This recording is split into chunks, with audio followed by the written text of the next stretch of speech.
Hey, sweet people, welcome back to another episode of the Sweetspot Podcast. I'm your host, Marc Suess, and today we're going to talk about creative entrepreneurship, brand building, and design. My guest today has the ability to shape rooms and emotions with lighting. My guest today is Ben Rousseau, an award-winning lighting artist and product designer. Ben has over 20 years of experience. He founded Ben Rousseau Design, a studio specialized in high-end commercial venues, residencies, but also hospitality venues. I talked to Ben about his creative career, from humble beginnings in a cobblestone English small town to his educational steps, finding his purpose, his drive as a designer, as an artist, to where he is today, finding his sweet spot, building his company, realizing fantastic projects from Burning Man to ice hotels. If you watch this on YouTube, you can see during the interview, Ben has one of his artworks behind him on the wall. It's a so-called timepiece, and he talks about it a little bit. And you can, with this example, you can sense how much intention Ben puts in his work as an artist, as a designer, but also as an engineer and a craftsman. He's obsessing about details, about perfectionism, and at the same time, he's not a technical creative. It's all about intention, about purpose, about how people and spaces interact with his work. So I think this is very inspiring, and I hope you enjoy my talk to Ben Rousseau. Welcome to the Sweet Side. This is the Sweetspot Podcast with Marc Suess, investigating entrepreneurship, purpose, and the creative life.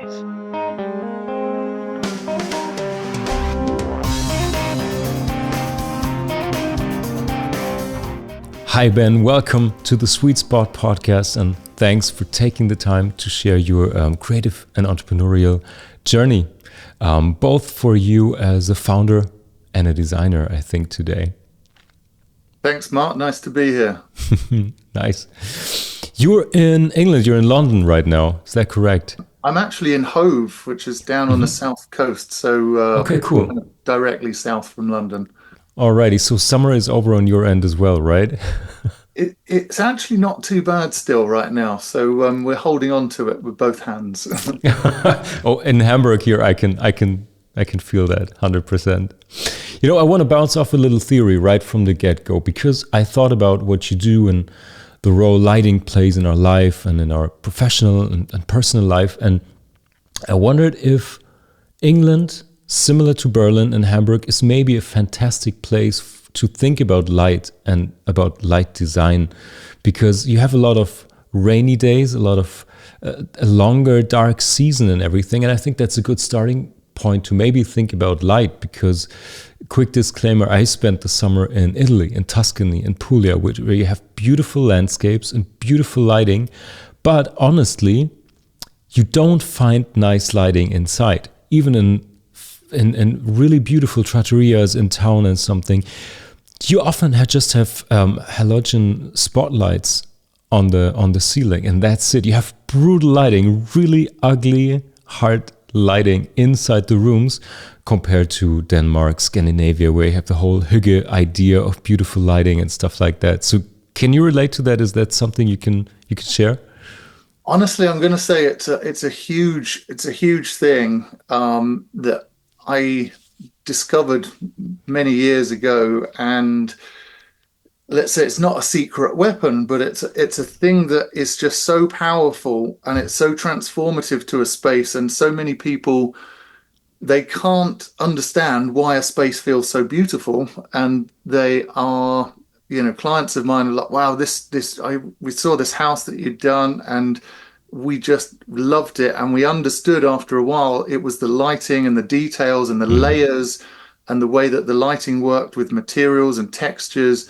But not only the artificial light, it was the use of the natural light. So it was really celebrating the positioning and space planning for a daytime use.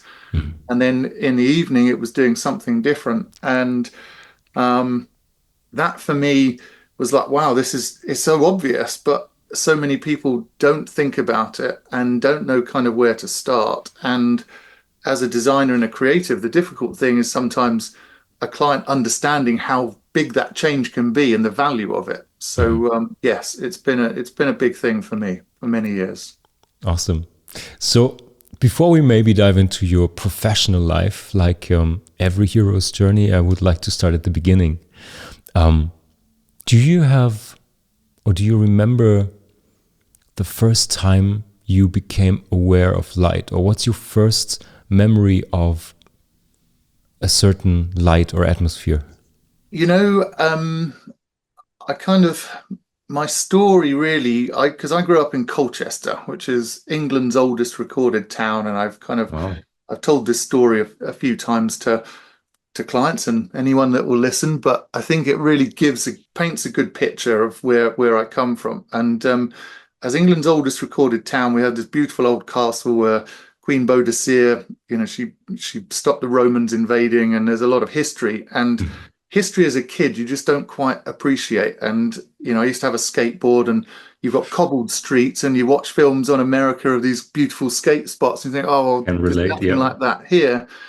And I kind of, it's not I had a dislike for history and these old castles, but I knew that I had something, I could see the value in the castle, but I also had this ambition that I want to create something myself. I was like, there's the early James Bond films, the Star Wars films, and it was this futuristic outlook of the kind of not too distant future that seemed very believable and as far away from this old castle and cobbled streets as possible. And I thought, I have a burning ambition to shape the future with my work, and didn't know quite what it was, but like with Star Wars, you've got these beautiful glossy floors and illuminated details, and the early James Bond films that were designed by Ken Adam, who designed the Goldfinger House, Dr. No, these amazing buildings in the 70s that, would still look futuristic today, this timeless design that used lighting and, unusual modern materials, but as far away from these historic castles as possible, almost like a futuristic castle. They're very statement, grand buildings. And I thought, well, that's where I want to go with my work. I want to be one of the people shaping the future. And that was an early kind of memory that I can think back to quite clearly. I must have been in my kind of coming up for 10 years old, thinking I'm going to make a mark on the world. My dad had an old American hot rod, and it was basically a 1955 Chevy Bel Air black, and awesome. In England that was pretty rare. I mean, it wasn't, financially it wasn't a huge expense. It wasn't a terribly fancy thing. It was just an old car, and it looked cool. But looking at some of the car shows we'd go to and seeing the engineering on some of these guys doing really cool custom cars, they basically blended the good bits from the historical side and added that modern twist to it. And that's kind of where I got a love for engineering, customization, and actually a respect for history and historical things.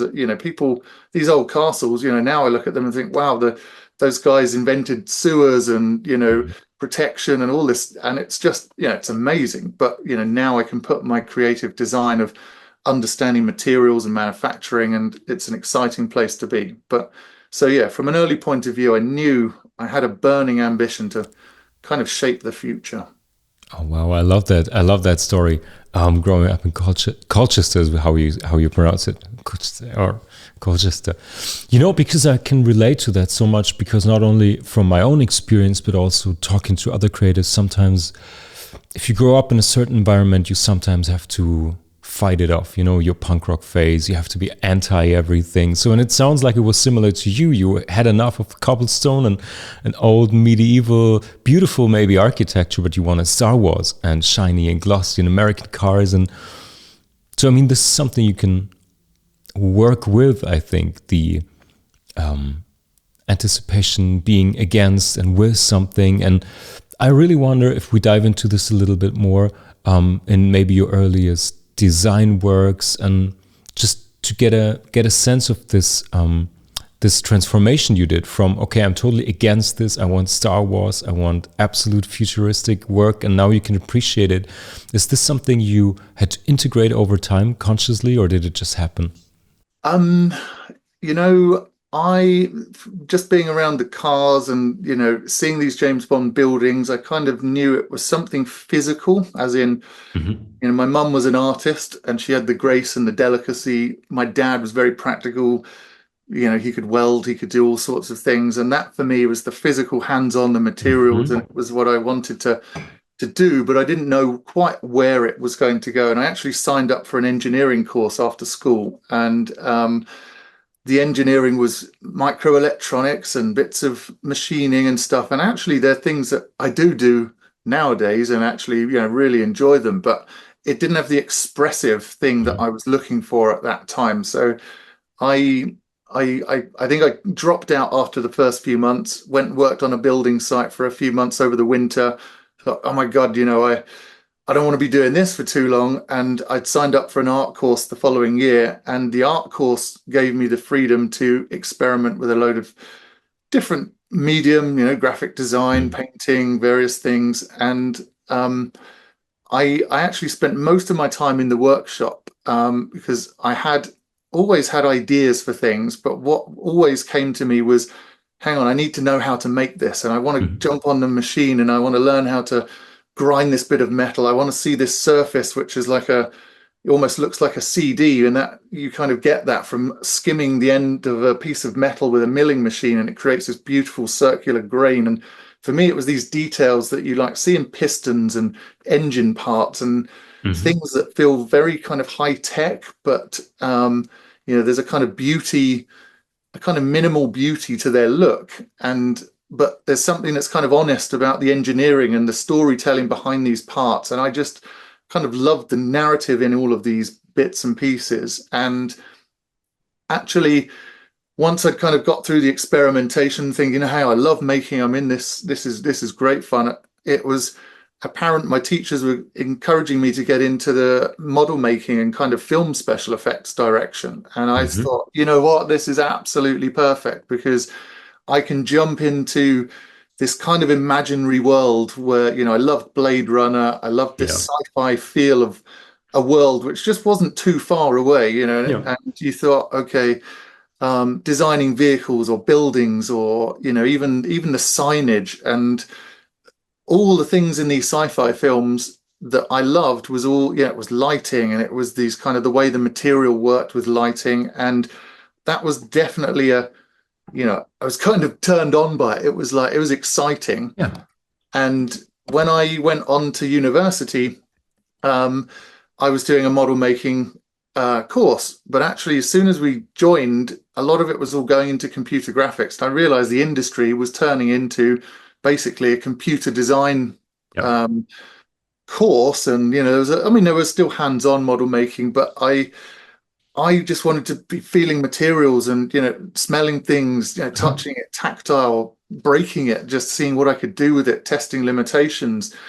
And I kind of thought, you know what, that's it. I was disappointed that suddenly I found the thing that I was so excited to be in, and now it was actually being taken out from under my feet. And I think, you know Yeah. what, I don't want to just sit on a computer for years. And I love that. You can produce some beautiful renderings, and the world of computer design is absolutely incredible. And I wish I had more patience for doing more of it. But Yeah. I love materials. I love to get hands on. I love to touch it. I love, to feel the breaking point, the limitations. I feel that from I've always had a good understanding of materials and their what they're capable of and how they work with light. And where the lighting relationship came into it is we would create little gigs at university and made a little DJ booth and some lights and various things. And, we're playing in these old crummy nightclubs. And what you realize in a crummy nightclub is that some fairly cheap and interesting lighting completely changes a space. And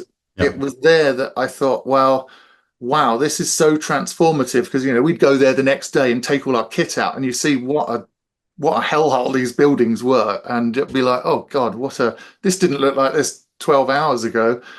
And I've taken that kind of energy and impact into my work today, and where it led from the model making is I kind of moved into product and industrial design, and my end of year show was designing these beautiful tables with lighting in. So I had these lovely American walnut surfaces, beautifully engineered legs, but with a layer of light underneath. And lighting came from individual pieces to then details in rooms. And it was like, okay, here I am building my kind of Tron environments, not just to be, I suppose to begin with, it was more about the exciting space. I wanted to make things exciting. And the thing with lighting for me, it was lighting up people's, it gives energy. If it's in a nightclub, the lighting helps with the music, and there's an energy, and there's a connection with people. And that relates to my work, my interiors. It's this energy and connection with people.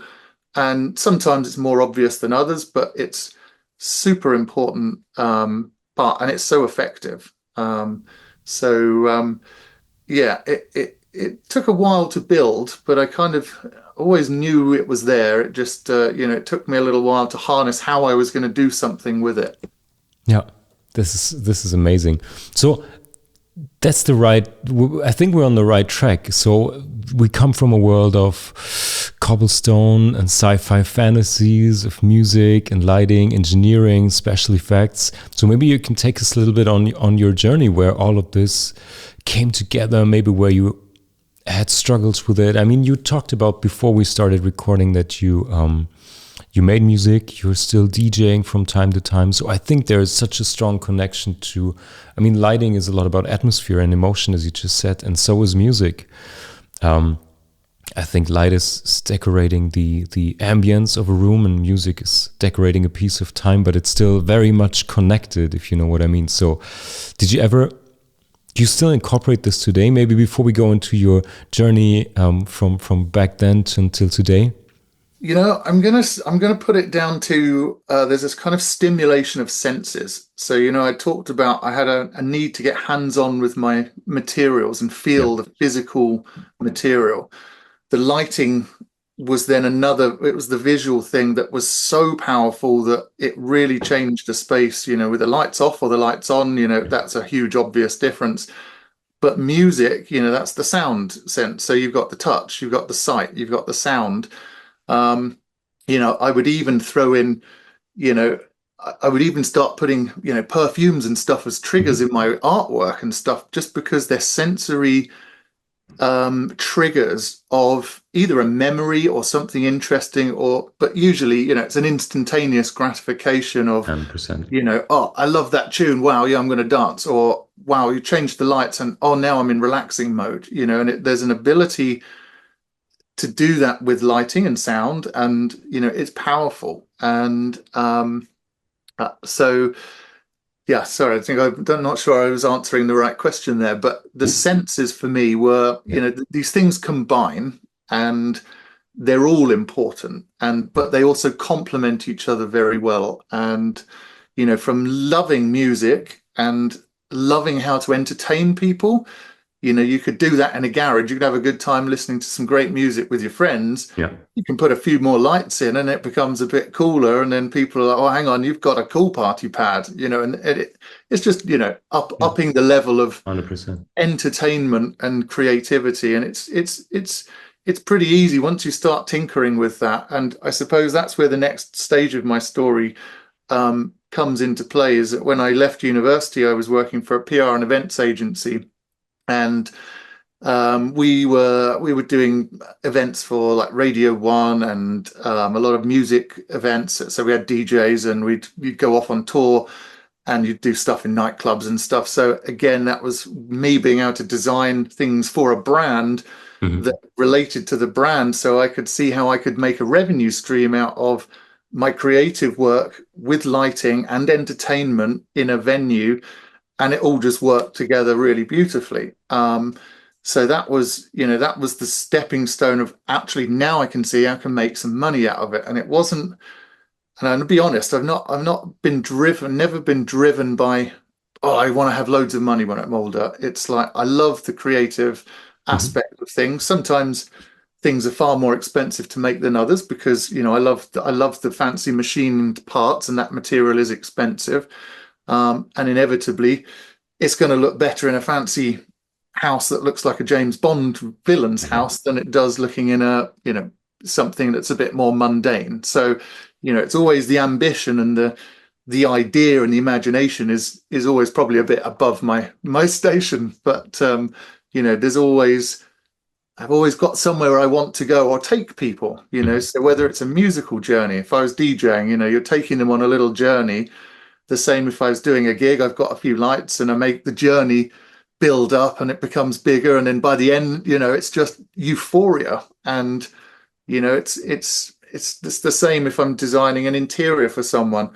I want them to go on a journey. And I often say, right, imagine what happens if we go through the front door of your new house. What's the first thing you see? Do we walk in, see a beautiful chandelier above your head? Do we see, some artwork on the wall? There's a bit of you want them to imagine, right, we're showing off to your new friends or your best mates coming in. It's like, hey, look at my house. And you take them on this journey and it's about sharing something. It's about connecting with someone, but it's being proud of something you've worked for. And, if I'm creating that, I'm helping them tell their story and doing it in a way that's personal to them. I put my imagination on it, but it's basically the stuff they like, because most people will say, I like this, but I don't like that. And it's like, okay, Yeah, great, 100%. use that.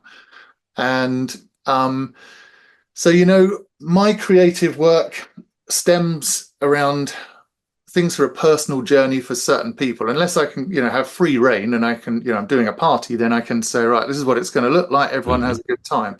If you're designing it in someone's house, they've got a criteria of, well, I want it to do this, and I've got 3 kids, and I've got 2 dogs, and I want to play football all day, or you know what I mean? There's some bits you have to work with. If you're doing it for a brand, then you've got to listen to what the brand wants to do, what they're trying to do with their target audience, and that kind of drives a different solution. So, creativity is fun in that realm, that you can be advised. So I just kind of put my magic ingredients. Well, they're not even magic ingredients. I just, put my few little thought chains, and then the creative ideas, kind of happen as you find a solution for what you're trying to do.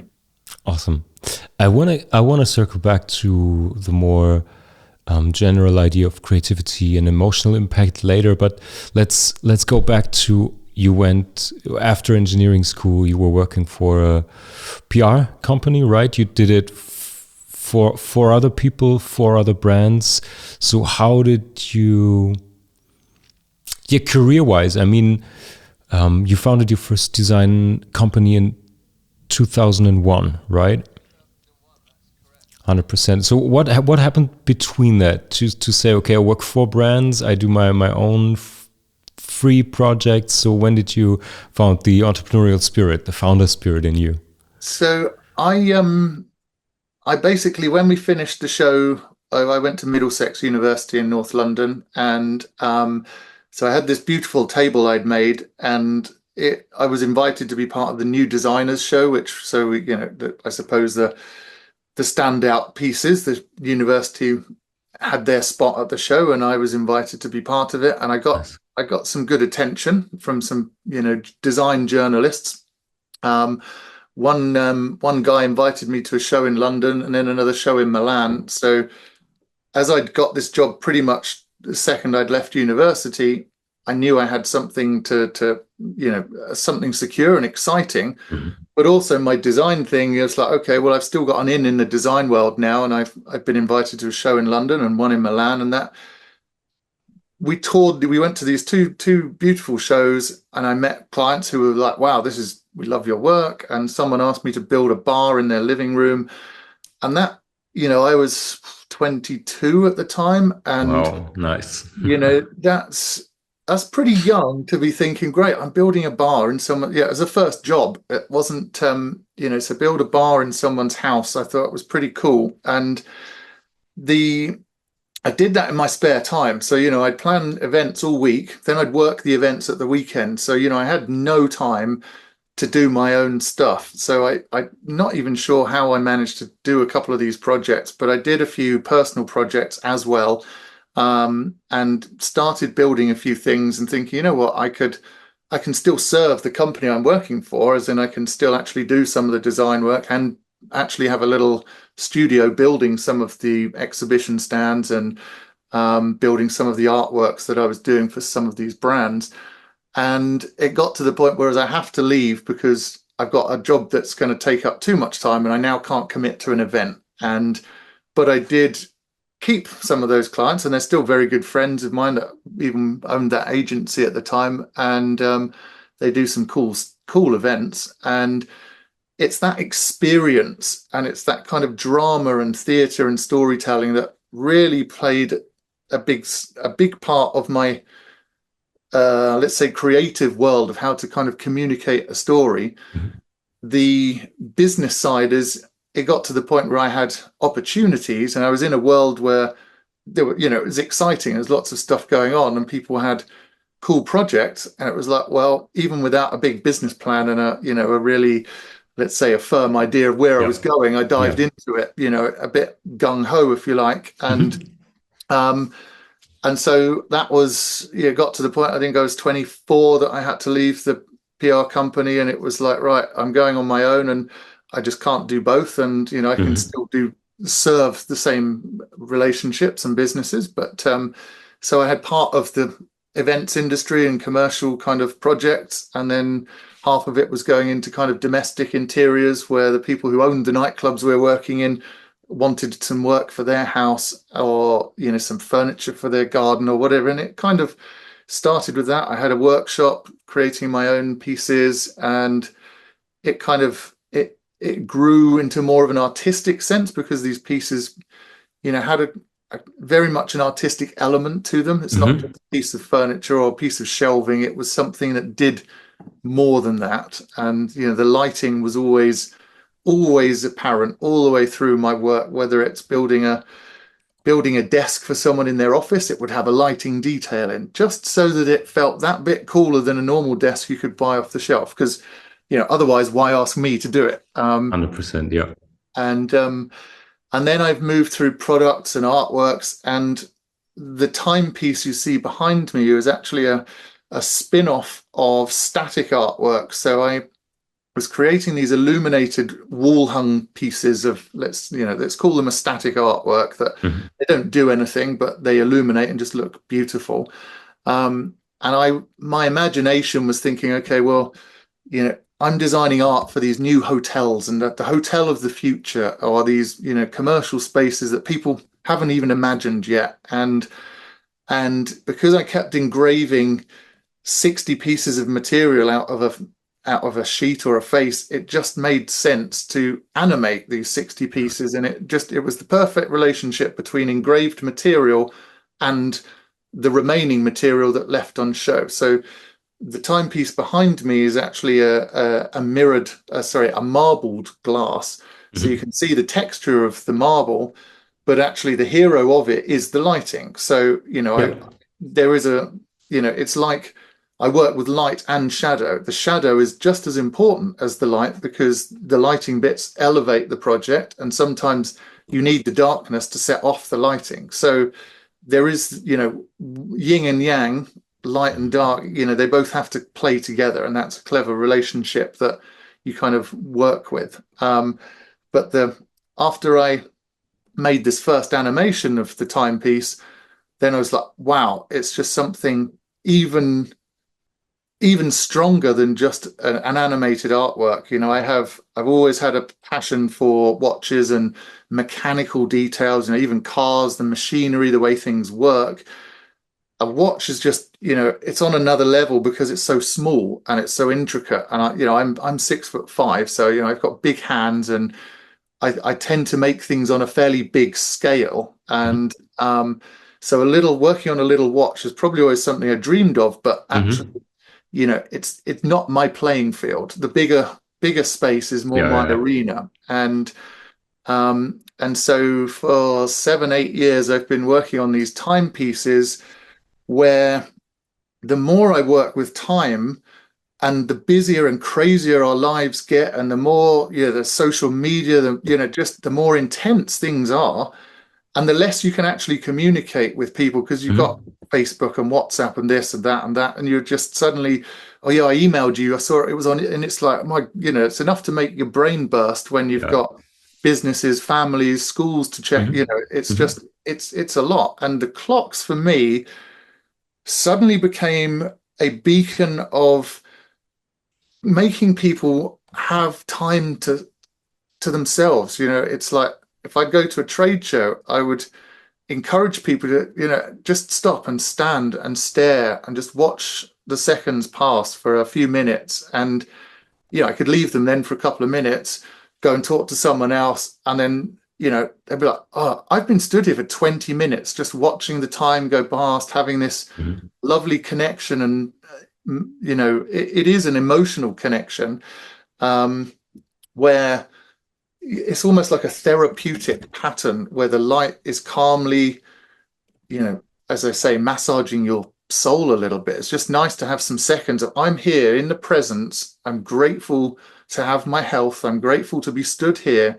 Yeah. And that meaning of wanting people to appreciate their own space, you know, have a moment for yourself, you know, do that, please. You know, it's absolutely super important. You know, we're all, as I said, crazy busy. It's busier than ever, but actually, is that time more valuable, or is it more, Mm-hmm. you know, do you have a, you know, do you feel more rewarded from some of these Mm-hmm. things you're doing? And I question that. And in fact, I know it's not the case, you know, and I have to really remind myself, you know what, actually, I need to go and make half an hour to go and build some Lego with my son because he's growing up too quick. And I could, you know, I've got so much work to do and I've got to communicate now in Yeah. different time zones. And it's like, you know, all of a sudden, you know, children have grown up and it's like, oh, hang on a minute, that went too quickly. Yeah. And and yeah, I'm not trying to preach about age-old scenarios, No, but no, no, no. That's the, important. Yeah.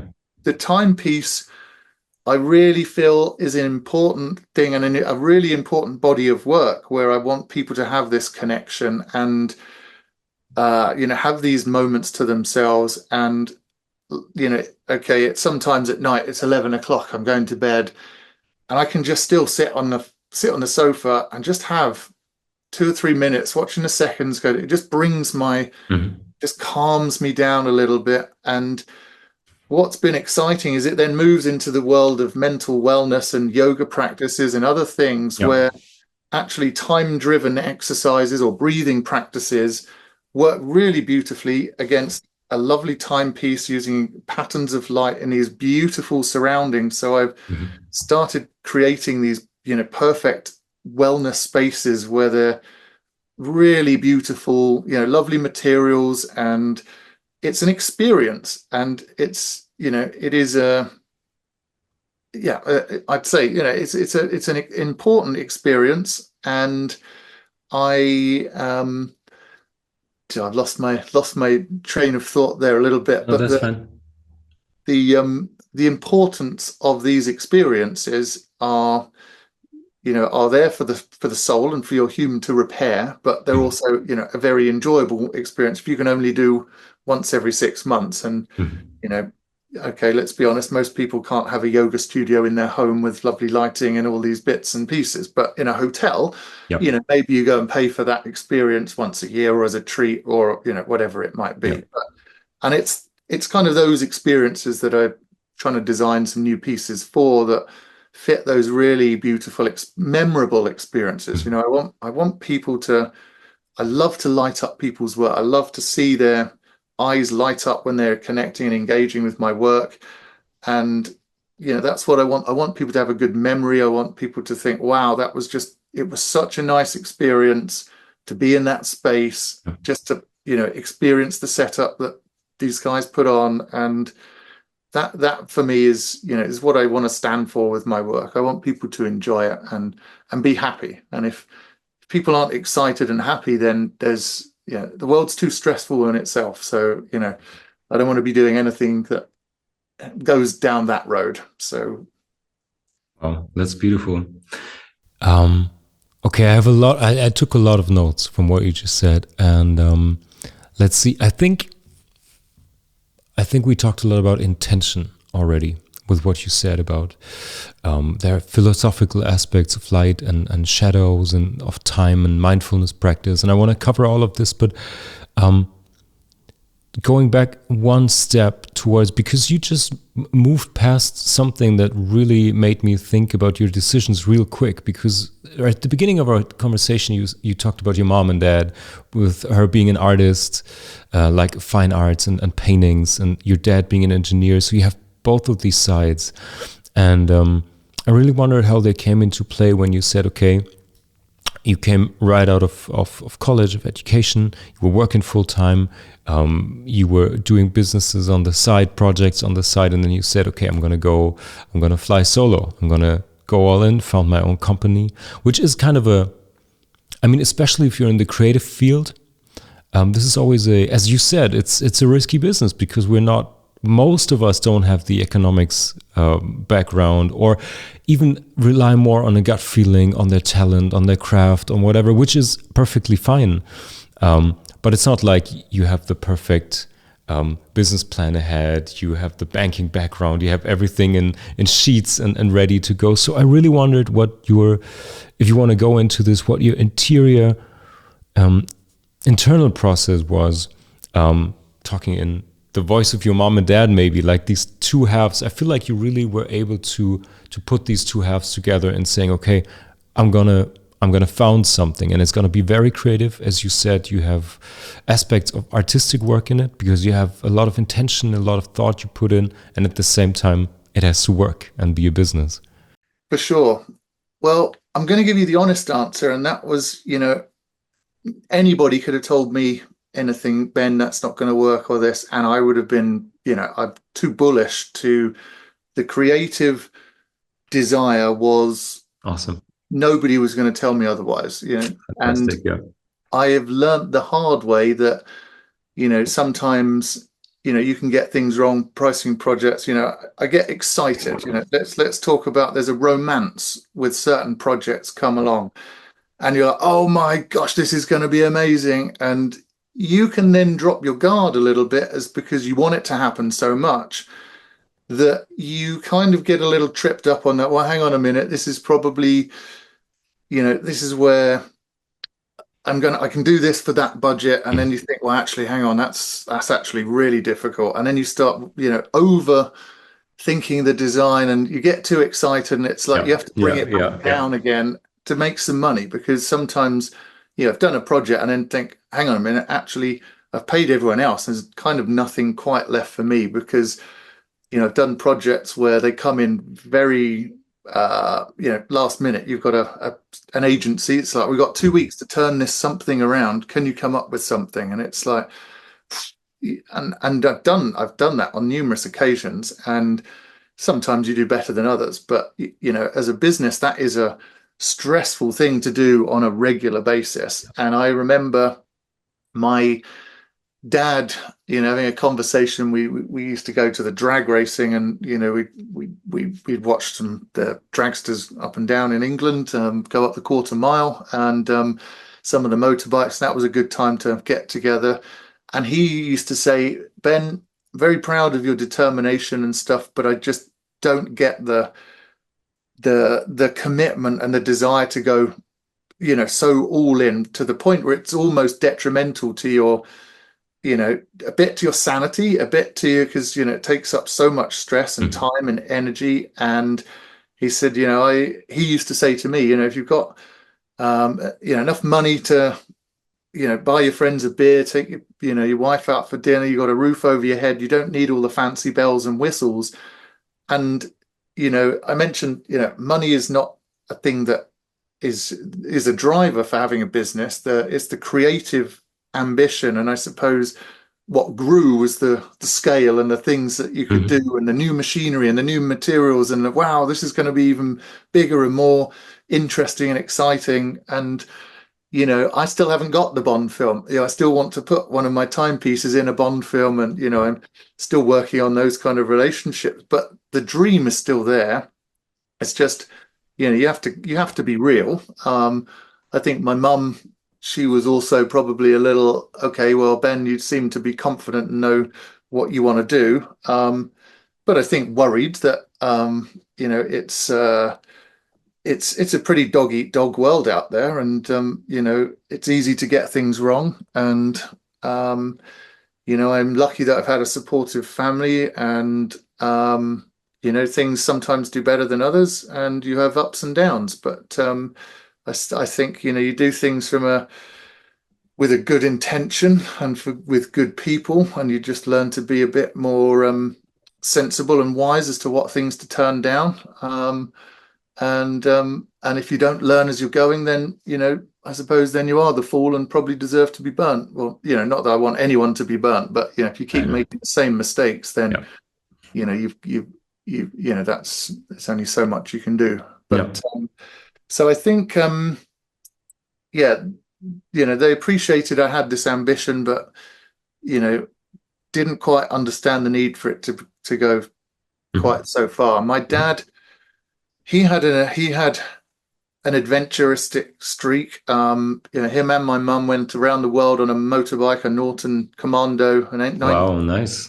in 1975. They went from Colchester to Sydney, Australia, which is 17,500 miles. And you couldn't Google what was going on there. And they rode through Iraq, and Wow. kids throwing stones at them in the streets, my mum's blonde hair flowing out, and it's crazy to think they would do something like that.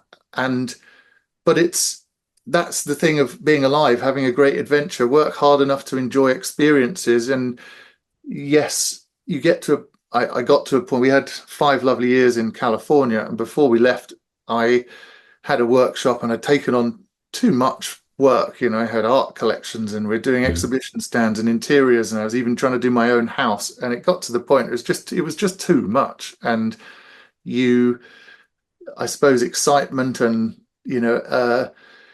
a my personal thing probably thought I was indestructible, and I could just I hadn't found the right balance. It got to the point where I could keep going, and it got to the point, this is too much. Now I've found the limit, and not until you get to that point do you realize actually this is a bit dangerous, or it's out of my comfort zone, and I had to kind of calm it down. And so that's, I think that's the point. I'm 46 years old now, so I'm a bit wiser and want to have time with my kids, and good memories and experiences. And funny, talking about motorbike adventure, I just went on a trip last week across the Alps with a bunch of motorbike guys on the Mali Rally, which was a kind of adventure I felt I owed my family, my dad and stuff, for many years, because I just haven't had the time to do some of these things. So very lucky my wife kind of agreed to let me go on this adventure.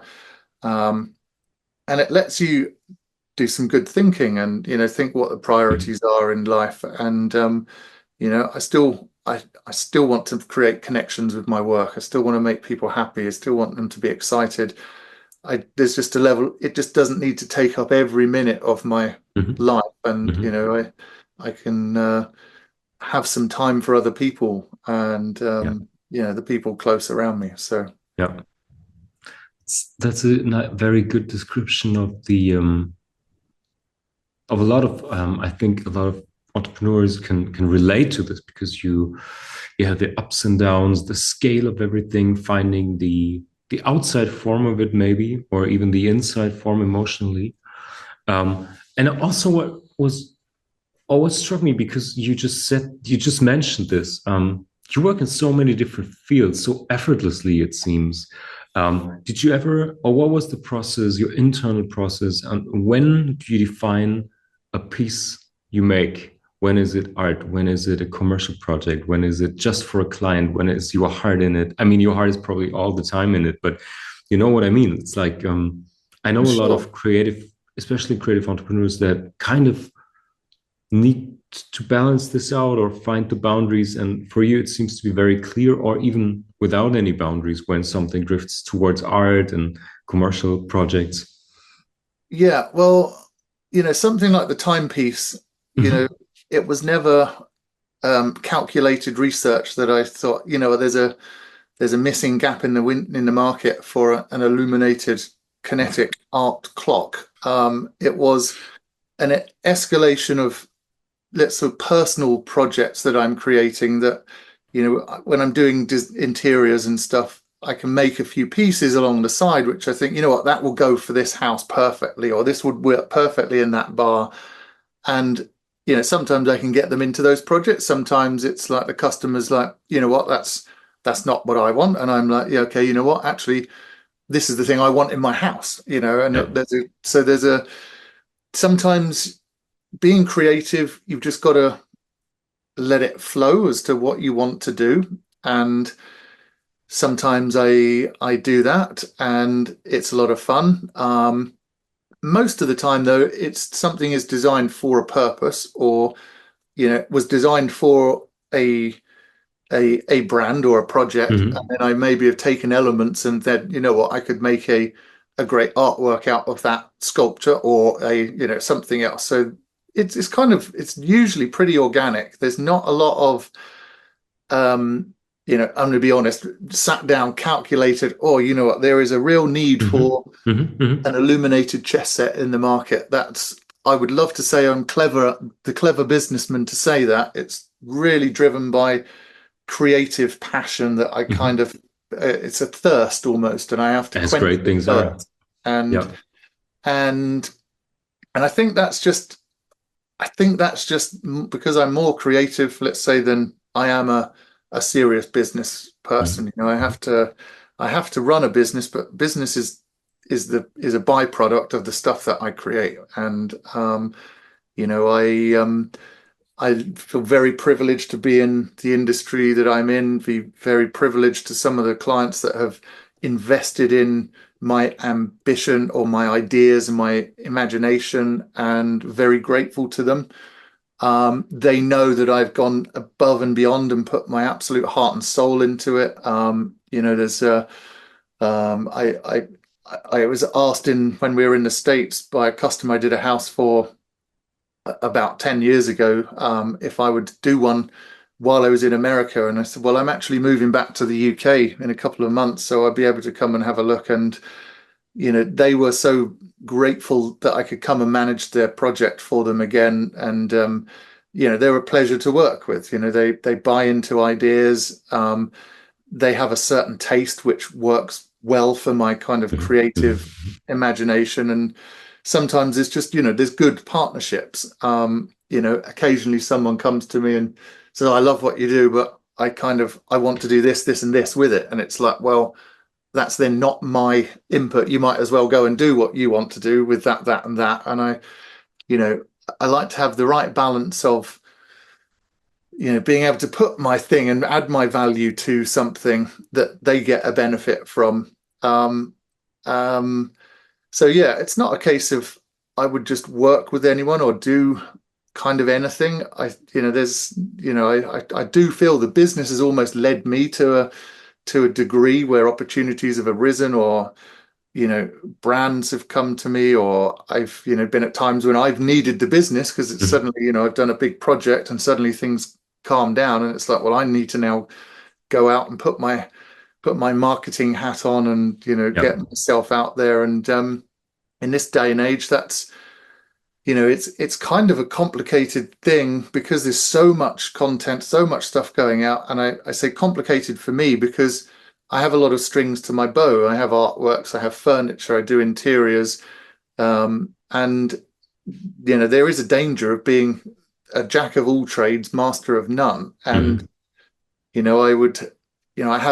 very proud of the diversity of my work. I've created projects at the Ice Hotel in Sweden. I've created projects in the desert at Burning Man in Nevada. And, I've created interiors and all sorts of weird and wonderful things, but they kind of, and if I'm talking to someone without them having looked at my work, that's kind of a huge, diverse thing. And they've said, well, how does it all look together? Is it all completely different? Well, I think there's elements that you would understand that, can come from the same designer because of the design language or certain effects or material combinations. So when I'm marketing myself, it's a difficult thing to an extent because, am I going for the domestic interior? Well, most of my domestic interiors come from recommendations because someone has seen a house I did for someone and said, wow, you've got to see this guy because he's the guy that does it. And it's, my use of lighting and so if it's the commercial projects, it's kind of,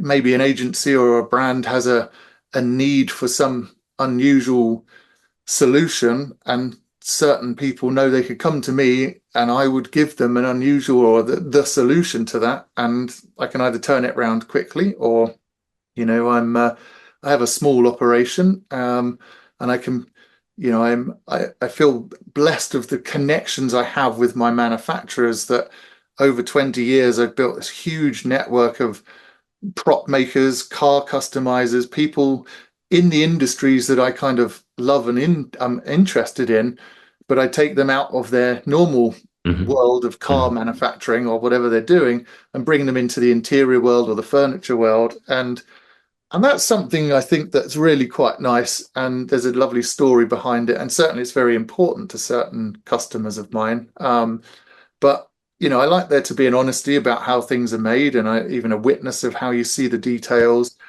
And, and that's probably very different to some people's stories. Some people are very happy. I want to be the best interior designer making lovely little frilly cottages and stuff. And that's the world I love. And, I have quite a diverse range of things. And, I love to bring in elements of sci-fi and vehicles and engineering and lighting and detail. And it's not going to be for everybody, and I think, and it never tries to be, but the few people, especially the people it's for, I want to, blow their minds on how brilliant this thing becomes. And if it's their home or it's their car or it's their event or it's their pub or whatever it is, they know I'm going all out to, one, push my imagination, but two, give them the best value, because I want them to go, Ben, it was fun working with you. I want them to just, every time they look in their space, go, wow, that was just, the results speak for themselves. And, that for me is hugely important. I'd love to say it was more calculated, but it's about doing it my way, and that way has kind of evolved. And I'm very grateful to everyone that's been part of that journey, helping me create it, from the clients to kind of say yes to these ideas. And it's nice to tell a story. It's actually nice sometimes to just share how these projects were made.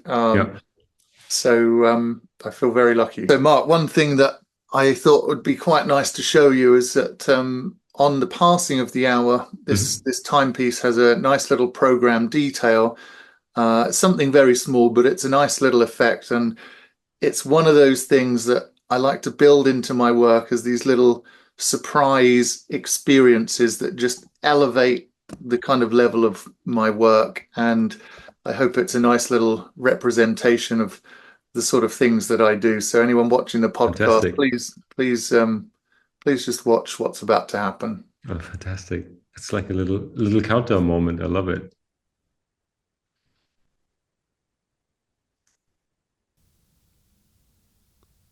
Nice. I love it. Yeah, again, it's a testament to your love for detail and the appreciation of time and passing, and I think the whole intention you put into a timepiece, as you call it. Well, as the sweet people just saw, we had a little editing. That was due to me, but this gave us the opportunity to witness the lovely hour change in animation. So, coming back to what you just said, with the one quote you said I really loved, is that business is a byproduct of the things that you create, which resonates so deeply, I think, not only with me but with a lot of creatives out there, and that's a very good way to put it, and a good attitude. But now that we heard everything you've done in the past, today you run Ben Rousseau Design. You work with architects, developers, brand marketing agencies, a lot of different clientele, and also high-end residential clients. And you create a project, and you manage projects. And it comes down. You have this line where you say special and unique installations. So maybe you can give us a little pitch on what the Ben Rousseau Design Studio stands for, and how people can actually work with you, and how does that look? Yeah. So I'll use an example of a project we did very recently a commercial developer. They're based up in Manchester. Got in touch with a kind of art agent that I have that looks out for very, unique projects in modern buildings, and they basically had a 5-story atrium which they wanted to create some sort of lighting effect. It was viewable from the street, so there's big windows that people can see in.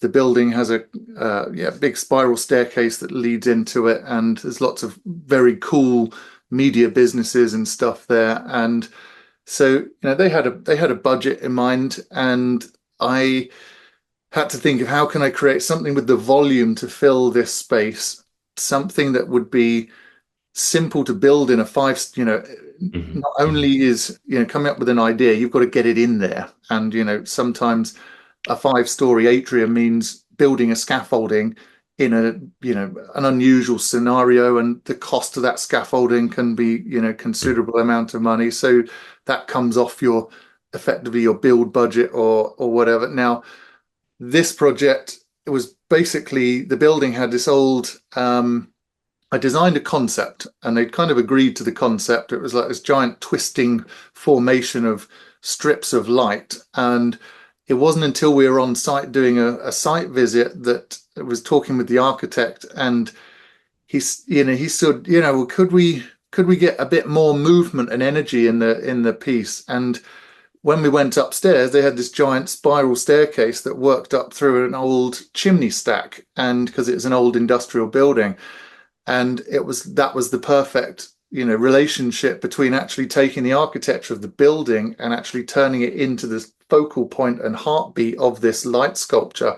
So it basically follows the same rhythm and pattern of the energy of people walking up and down the staircase as in the sculpture, which hangs in this big atrium. So we programmed some very simple twisting light patterns that just follow this gentle movement that celebrates calm energy and beauty. And it is something that looks quite visual and graphic. And it looks great. I mean, it's a perfect example of a client has a space, doesn't really know what to put into that space. And I,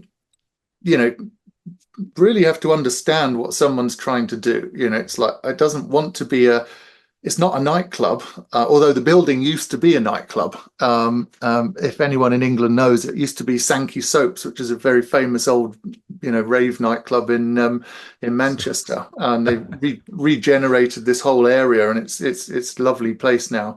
It was a bit run down many years ago, but and the guys that run the whole premises have done a great job. But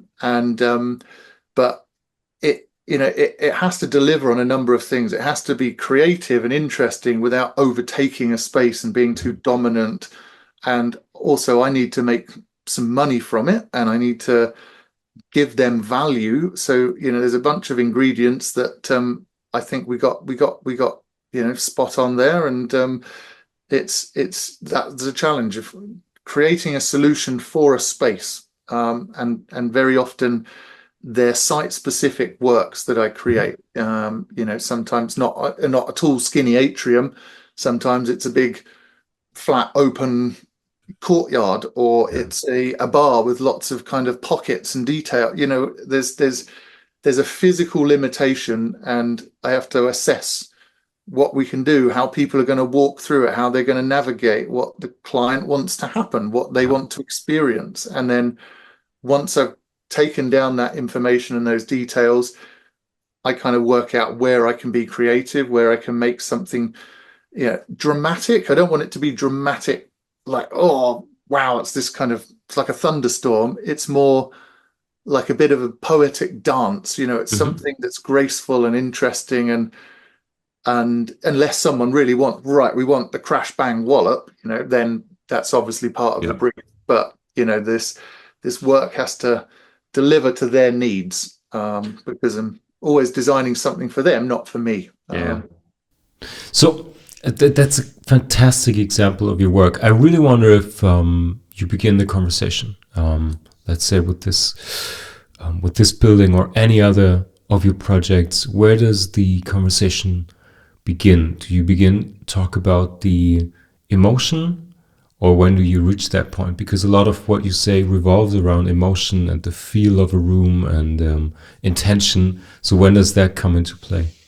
The emotional part is the bit where I am, selling the idea is the wrong bit, but there is an element where I put together an idea which I think gives them a solution.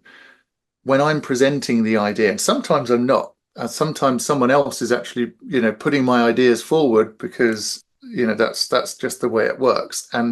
But I think it's always better when I can kind of explain, well, the reason my idea is a good solution is because if you are I'm the businessman and I'm on the fifth floor, I get to move in and I see this beautiful positive energy. And, I pay my top bucks to be in the top floor. And actually I feel that I'm getting that extra level of commitment from my landlord because they care about me and they've invested in this beautiful place. And I'm proud to say, hey, look at the amazing building I'm working in. And for me, these things that's the bit why my idea and working with me is a good solution. I mean, an idea can be a matter of taste. Someone can say, well, here's my idea, and I can have my idea, and not one is better than the other. It just comes down to taste, really. I mean, let's say some of the time, I think mine. There's a reason I designed something, and most of the time I can't think of a better way why it'd be better. But someone it's the storytelling and the narrative that is after you've done the creation that justifies where their money is going to be well spent, and it means that they're happy to pay to spend their money on it. They're getting the return. They're getting the things that are going to make people happy, because it's not just, okay, we've got money to spend in our fancy bank or whatever it is, and it's we have to, if we don't spend it, it gets used up somewhere else. We genuinely, I would want the staff going into that building to every day feel it's a pleasure to come to work. And if that's not happening for the people going into the building, I'm not really doing my job properly. And I could take the money and run and say thank you very much, but that's just not, it doesn't give me any kind of gratification. I'd much rather people think, oh, it still looks cool, but I'm proud to come into this work, and I enjoy sharing my space as I pass through this atrium with it. And even when you're in the lift shaft, so in this building in Manchester, there's a lift shaft, so you can actually go up it, and the light pattern kind of twists as you go up the light in the lift shaft. And that, I stand there with my phone and film it as I go up the lift, and that is just cool. And 100%. Anyone that goes in that building has got to think, yeah, that's a pretty nice little detail. Yes. So and this is where we come to the impact of your work, of your projects, because I think it has a personal, emotional impact, but it also has a business impact, so to speak. Maybe we can go into detail, because I think in your line of work and in what you design is the same with, if I do graphic design or even with some form of artworks or commercial works. Whenever there's creativity involved, you have different layers of impact you have, and especially in your line of work. Maybe let's start with the I don't want to say boring side, because it's not the boring side, but with the impact for commercial spaces, for businesses. I mean, just what you said there is word of mouth. People share the location for what you did there, right? That's a huge impact. They talk about, hey, I've been to this place and look how amazing it is. I mean, that's probably not, you probably didn't even pin a value to this, but that's huge, right? For sure. And, I think in this day and age, there's so much stuff on social media and all, and it's like, I like to think of my stuff that, first of all, it's delivering for those local people. It has to do that, because then if it does do that, then those people are going to say, hey, you know what, look, we have got this lovely space, because most people have a phone in their hand 99% of their time, and it's an easy thing for people to do. And they become your fans, and that's great. I'm not, I'm doing a service first of all, but then the work, actually the connection and the emotion and the relationship grows. And then, after a few weeks, maybe someone's like, oh God, I've been seeing this thing for 4 weeks and I've never seen the blue pattern come on. And it's like, wow, I love that pattern. And I think that is fantastic. Like with my clock, for instance, and I actually said the word clock, and I do not say the word clock. It's a timepiece. For me, it's an artwork and a piece of decoration first that I want people to interact with, and it's a thing of beauty, but it does happen to function as a real-time clock. Now, it doesn't have hands and numbers as a normal clock, and if someone was in a waiting room in a hotel or something, I want them to discover it. And so if they're sat there for a few minutes and, then they think, oh, hang on, is that seconds? Oh, yeah, hang on, there's seconds. And then the next second, because it's a building pattern of light. So when the next minute appears, then, they go, wow, actually, that's a clock. And then they're like, hey, Fred, look, have you seen this clock? And then suddenly, because they've discovered it, then the connection is much more powerful. And they're like, oh, my God, actually, I love this clock. And they're like, I've found this amazing clock, which... And I think there's something important about that, because there's so much advertising and stuff rammed down your face, rammed down your throat. AI technology with things, doing your marketing for you, and everyone's trying to speed up and get more and more and more. But I feel the connection then becomes so much less authentic. And it's like, because you can read, oh, that bit of text sounds quite fancy, but it's written by someone that doesn't understand the emotion between a human and another human in that space or scenario. And at that point, you can say that is written by AI, because it has no understanding of that emotion. And that for me is like, now it's worse than ever, because you've got to get through all of this nonsense, and people don't know what's right and wrong or real anymore. Renderings are so good, visuals as robots, even with your face talking to you, can look so good. It's terrifying. But I think that real connection is then so much more valuable and important, and which is why, for me, being able to come on and talk and tell my story and, really, really show you, hey, you know what, the man behind the work, it's meaningful for me as a purpose. I create this stuff because I'm passionate. I create it because it's what I was here to do. I feel, if I had all the money on the world, which I certainly don't, I would be creating beautiful things, for people. And it's just kind of what I naturally have to do. And I I suppose, sorry, I got carried away with because it's just what I do, and I don't know there's anything else I could add to that. So but the AI thing, I do find, it muddies the water of the world of it's very clever stuff, but being authentic to people when, you don't want stuff to be rammed down your throat. And sorry, the story, the purpose of that story was advertising, and the clock, when you discover it for yourself, and if you discover my artwork or that connection, that's then a pure connection. You haven't been told to have that connection. Does that make sense? It's a 100% naturally kind of occurring relationship, and that's what I want. And some people might not even notice or even care, but there's a few people that will go, I love that thing, and that's the people you're gonna have a real connection with, right? And I mean, what you were describing is I think of age-old storytelling rule that you can just apply to design, right? If you want to tell a joke and you make them come up with the punchline, or why do jokes work? Because it's something that surprises you, or you have to get it, or if you have a thriller or other storylines where you have to think ahead and maybe come to a conclusion or whatever. And it's the same process, it's the same technique, so to speak, adapted to design, and I really like that.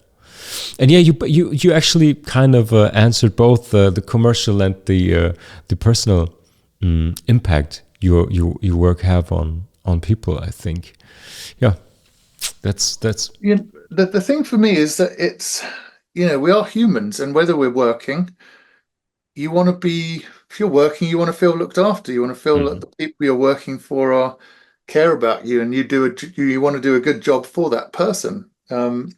If people are working with me, I want them to feel invested in my projects, my vision, my the way we're trying to deliver something special and unique. And I am absolutely eternally grateful for some of the people that allow me to make these things happen, that are involved with their expertise. It's all good having an imagination and an idea, but sometimes there's well, how am I going to make this thing happen? Or, how do I get this guy to make this special thing? Because Hmm. he's over there doing this and that's not his world. And how do I convince him? And, it's, but I use an example with the clocks recently. I I was making some mini films about how I was invited to the Alliance of British Clock and Watchmakers show, which is predominantly a kind of watch. It's a watch and a clock organization, but it was the first show where all these amazing British watch designers were got together. And this is at the beginning of the year. And they, when I got in contact with them, they were like, wow, you're doing something really interesting, really unique. And I wasn't sure how people were going to kind of take my work because it's kind of so futuristic and high tech. But I was, very, very much, very well received. And it was a pleasure to kind of do something that fitted into a new world in a slightly different way. And it was the Awesome. meaning for me when we were making these films. We went to the factory that makes the spinnings, which is basically I'm very conscious of recycled materials and using things locally. So everything is made within a 100-mile radius of my workshop Mhm. down in South Coast. And we went to the spinning factory who make my aluminium spinnings. And it's a giant big metal tool on a frame, and they kind of they spin the aluminium sheet really fast and then push it on, and this big giant guy with a huge kind of lever kind of bends the metal into the shape of the form. And Okay. I said, could you mind with us filming some of the process, because it's really important for me to show it's kind of made in England, it's authentically Hmm. done close by. And I said, what's important to me is the actual guy doing it. And he said, well, the guy, that's Jeff or whatever his name is, and he said, oh, he really, he'll be really bummed if you're trying to stick a camera in his face and all this. And I was like, okay, we stood, far away. After he'd made the first one, I was like, hey, Jeff, you're doing an amazing job. I didn't realize how much effort goes into this. You could see the veins in his neck bulging, he's sweating. It's a lot of hard work. This Hmm. guy's hands are like, I've got big hands. His guy's hands are like absolute shovels. But to say to him, hey, look, I'm making these clocks. This is what you're making, and it means a lot for me to come and say hello, shake you by the hand, thank you for your effort. And I just said, it means a lot to me. Understand, you're not here to be on a film to be made to look like a performing monkey. I'm here to capture the art of something that is super engineered, has a personal level to it by, what because I said, Jeff, you could be my friend's granddad, and you go home at night and go, hey, I met this guy building these crazy modern clocks, and he actually come and said thanks. The amount of times I get a bit of metal, machine it, chuck it in the bit, and then that goes off. I never see what it's made. There's no connection. So for me, I made the connection with that person, and you could see it made his day. The guys at the factory were like, that touched a sweet spot, that he was really 100%. really, happy that, and then he can look at that bit of work, and he can look at photos and go, wow, that was something I had a piece in. And not, I'm trying to be some kind of saint, but the thing of telling someone, Yeah, hey, of course. what, you've done a great Appreciation. job, that means a lot for me. And telling the story of these people, they all have a part of it. Mhm. I'm just one part, and I'm the kind of puppet master. But without all of these individual people, the end result doesn't work or make sense. And So that for me is important. And I just thought it was a nice little story that, I love it. I love it. documenting it. It's, I think it is important. And maybe when I'm a bit older and I'm helping someone else, just have someone say thanks, or Mhm. that's it's a good thing. Anyway, sorry, I'll. No, no, no, no. It's a beautiful story, and I think it proves besides the story, which is beautiful. I think it again shows you have a very. It seems to me you have a very you would say it in modern terms, a very mindful approach to what you do. I think there's a lot of awareness about material, conscious design decisions, but also networking with people, the impact your work has for environment, again, for people and their emotional impact. So it seems to me you have a very holistic approach, not only in the manufacturing part or creative part, but also on the impact your work has. And I appreciate that a lot, because I think that's part of, or it has to be part of your success. I mean, you could be a perfect craftsman, you could do the same clock, but without the intention you put into it, it's like music. I think what you said about the AI thing, you can manufacture a thing like this, but with no intention, and I'm pretty sure it would have a very, very different impact. So if we talk about this, is there some kind of guidelines, or did this idea of what it means for you to do this kind of work, the whole intention behind it, all the dimensions of what you talked about, is this something that was clear from the get-go? Is it a sum of your experiences? Is this something that you had within you all the years, or is it not even a conscious thing? Is it like, of course I want to work like this? I'm gonna say that it gets it's more natural to think about those things. I probably think 20 years ago, when I'm just desperate to make these things, and actually the buzz was, wow, I'm talking to this guy who makes hot rods and he's welding cool stuff, and wow, it's that guy from so and so, and he's welding my chair. And you kind of think I'm still the kid with the big ambition and the rabbit in the headlights. Wow. And you kind of forget not even to say thank you, because I'd always still be polite, but that's much less of a meaning for me at that point. It's just the wow, I'm in this world. And over time, when you really value people's expertise more and more, because without these people, and actually sometimes you're just mind blown. Wow, that technique for that is just, that's unbelievable. And you just think, well, hats off to you. You are the Ronaldo of the kind of machining world, whatever it might be, Yep. and but I think in this nowadays, I use that as an example because they said, okay, the guy doesn't want to be filmed. And because he said, I wanted to respect that, but also there's a reason someone doesn't want to be filmed, and is probably used to a bit of attitude or whatever it might have been. And I just wanted to say, hey, clearly, hey, look, you know what? I just want to say thanks for your work. It's great. And wow, I'd never imagined it was so much effort. And that kind of broke the ice. And he was like, and then when I showed him the pictures, he was just like, oh my gosh, I can't, I'm so proud to be part of it. And, it's just nice it's nice to be nice to people. God, I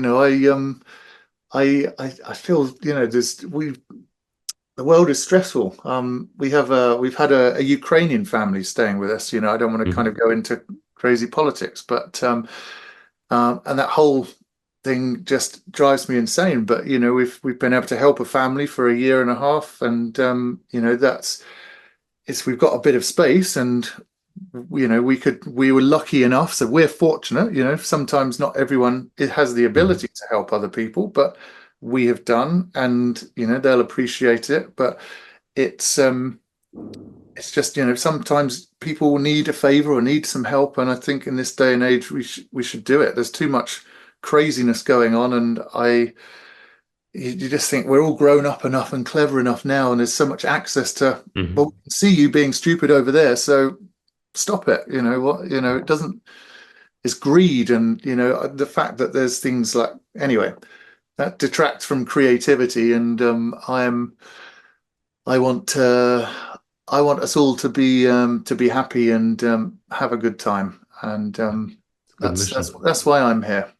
And I'm having a good time talking to you, Mark. So sorry if I've rambled on a bit, but it's only because That's I'm that's what aside we're here from. for, Ben. Thank you. I enjoy it too, and I like it when people go off track. That's where you come up with the really good stories. I think not only me but also the sweet people listening have a very clear idea of the welding guy, and I think that's a story we can take away from today, 100%. So Ben, before we wrap this up, I have two or three more questions, quick ones.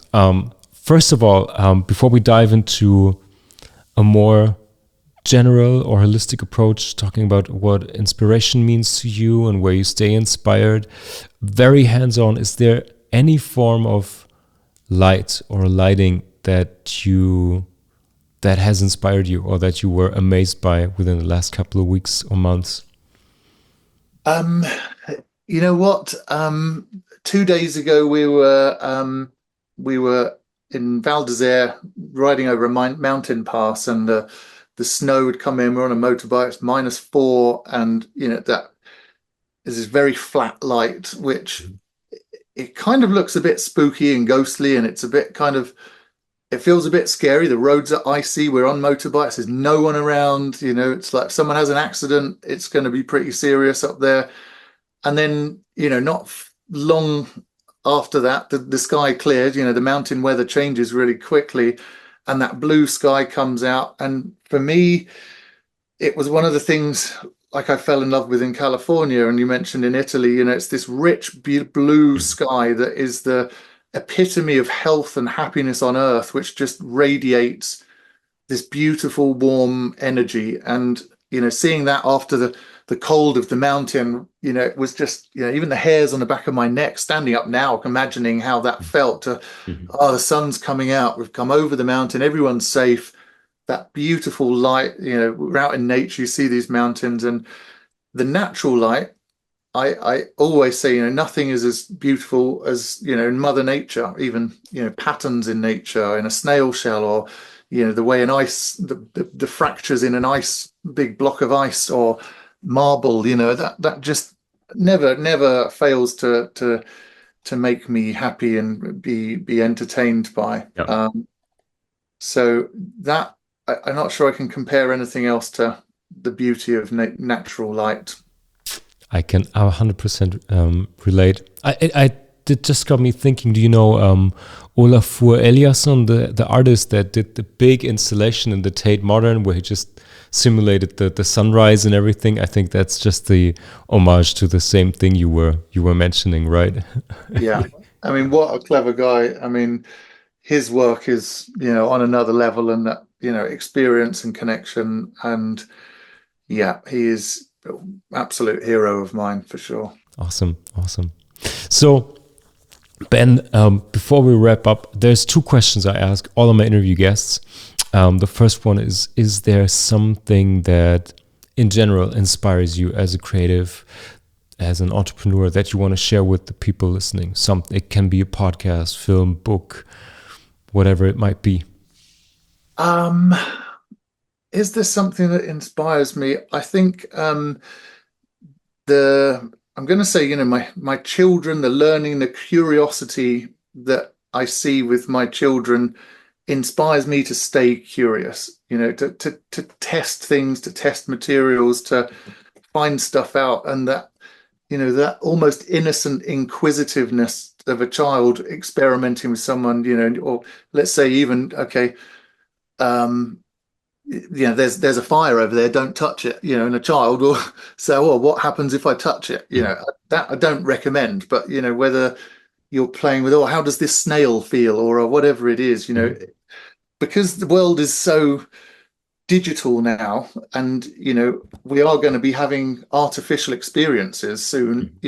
I think get the kids off screens, iPads, go out, have real adventures, climb trees, play in the dirt, explore with things, you discover things, and that's stay curious, stay inquisitive. So that's and connect with nature, because the more artificial the world gets, the more important it is to hang on to we are humans from with real substance and DNA, and I think that's super important. analog experiences. I love it. So that's a double takeaway. Stay curious and connect with nature. I really enjoy that. Thank you so much.